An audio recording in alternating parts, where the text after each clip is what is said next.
FPL Game Week 18 tips and tricks. Don't worry, I got you covered.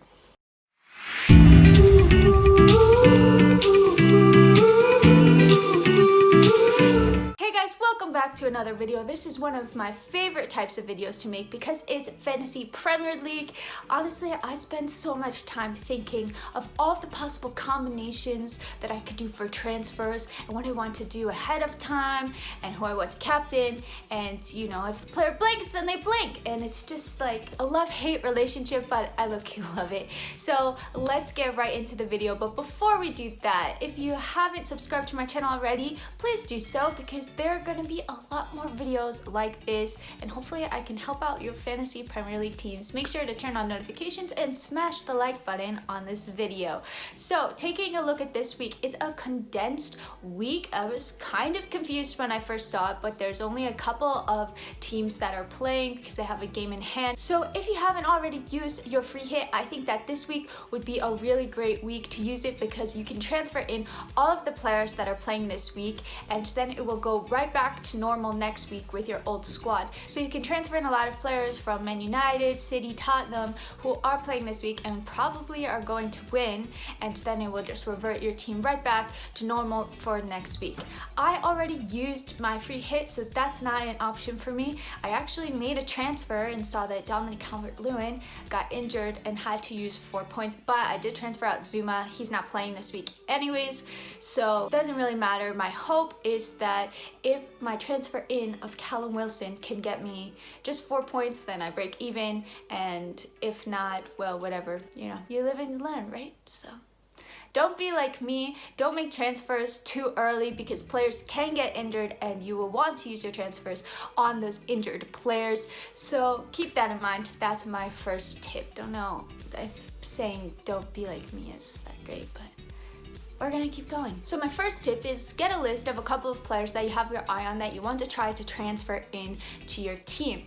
I then take a look at their upcoming fixtures to see what it looks like for them, because if they have really difficult fixtures coming up, the chances are that they're probably not going to get as many points as they would if they were playing lower side teams. Obviously, it's a game of chance, anything could happen, but that's my general rule. For example, Manchester United have a very difficult fixture list coming up after the Burnley game. They face teams like Liverpool, Arsenal, Southampton, and Everton, so I would probably stay away from transferring in Manchester United players who aren't like their key players. My next tip, for defenders, I usually look for defenders who are in teams that are playing well and keeping clean sheets because you want those clean sheet points. And as an added bonus for me, if they are a wing back, for example, or they're right back or left back, and they can get a goal or get an assist and get added points, that's even better. At one point, I had Chilwell and Zuma in my team, and they were doing so well because Chelsea were keeping so many clean sheets and they were both scoring goals, so it was incredible. And then Chelsea just totally, you know, let me down. I had to transfer both of them out because I just wasn't getting those clean sheet points anymore.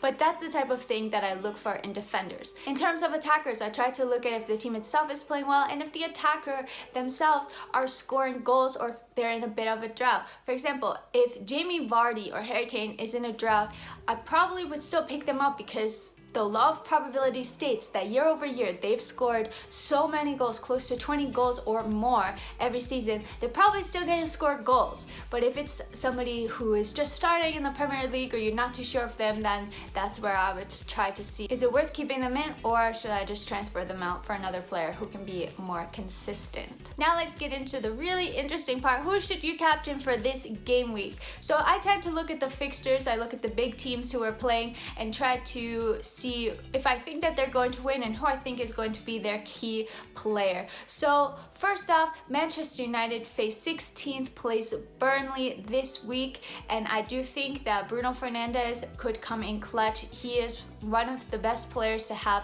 for Fantasy Premier League, like it or not, but he usually does get at least a goal contribution, and it does help that Manchester United get those penalties and he takes them. That being said, Marcus Rashford could also be a very good pick because he's scored or assisted in all 7 away games that Manchester United have played so far this season. Taking a look at another potential pick, Arsenal played Crystal Palace and Lacazette has scored in 3 of the last 4 games game weeks with returns. Arsenal were on a bit of a drought, but it seems that their drought has ended and so has Lacazette's goal scoring drought. So he could be somebody to bring into your teams. With only 8.9% ownership, he could also be a pretty good differential if you're looking for that as well. Manchester City play Brighton, and Brighton have 4 draws in their last 5 games, whereas Manchester City really look to be back to winning ways.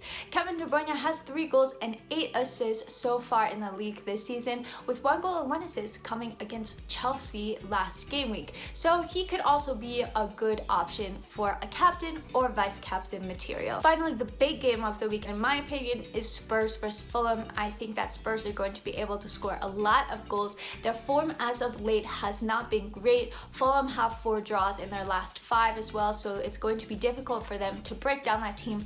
But the likes of Harry Kane and Heung-min Son have been returning week after week. I have them both in my team. I would suggest you do the same because they are just an incredible partnership and they're both just goal scoring machines. Son has 12 goals and 5 assists so far in the league this season, and Harry Kane has 10 goals and 11 assists already. That's insane. So I really don't think you can go wrong with captaining either one of them. I usually just alternate between which one I captain, so I think that that's going to be where you want to place your captaincy if you have those players in your team. I hope that this video has helped you out and helped you to make a couple of decisions regarding your FPL team. If you have any questions, feel free to send them in the comment section below. I'll try to answer as many as possible before the deadline cutoff this week, and let me know how your FPL teams do. I'm out.